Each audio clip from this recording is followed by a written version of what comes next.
This is the Apple Watch Series 7. I don't know if I should say this outrightly, but this is the best smartwatch on the planet right now, alongside the Samsung's flagship Watch 4. But it does lack the maturity that Apple Watch has. I will explain that later in the Galaxy Watch 4 review. Subscribe to the channel for that video. By the way, huge fan of Samsung's round smartwatches, but this video is all about the Apple Watch, so let's get started. First of all, let me get this out of your mind that if you have a Series 5 or 6, then definitely you shouldn't get this one. You should be interested in it if you have older watches. Let's talk about the design. So the design here is very ergonomic. They have reduced the bezels very much in the same manner Samsung and other Android phone manufacturers do on their phones by bending the screen over the edges. Well, here this move was great because it gives more of screen in the similar size chassis. They have increased the screen by almost 20%, which is really commendable as it's a watch. The screen just bleeds over the edges, and as you know, Apple is the king when it comes to marketing their little features.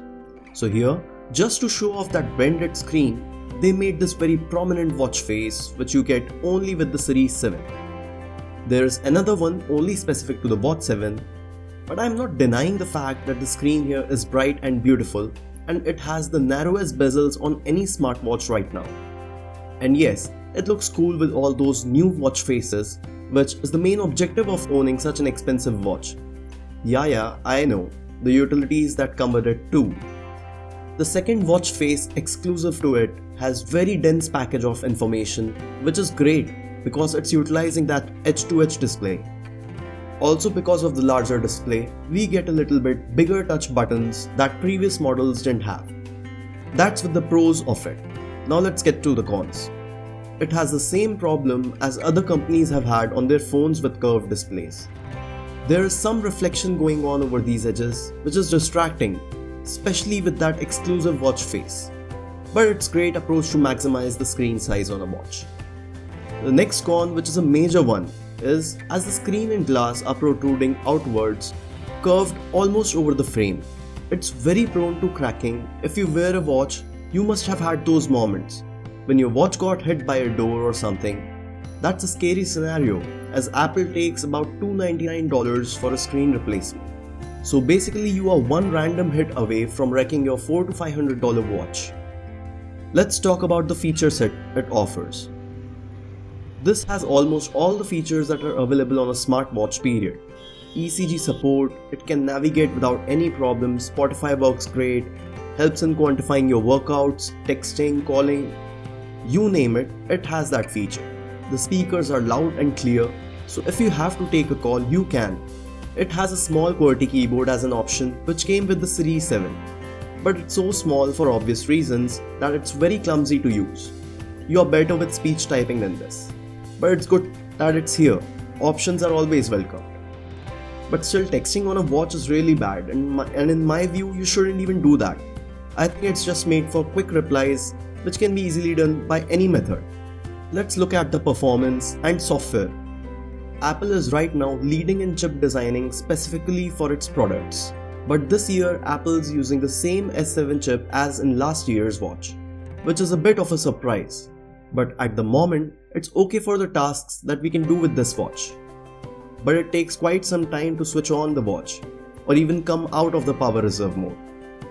The UI is slick most of the time. The watch runs smooth without hiccups, but I don't like the thing that to go home every time you have to press the home button, which is hard to press because you're wearing it on your wrist. There should be a gesture that helps with this. The software itself has matured enough with so many iterations that it works great. The user experience has marginally improved because of the larger elements to tap on, as the screen is now bigger.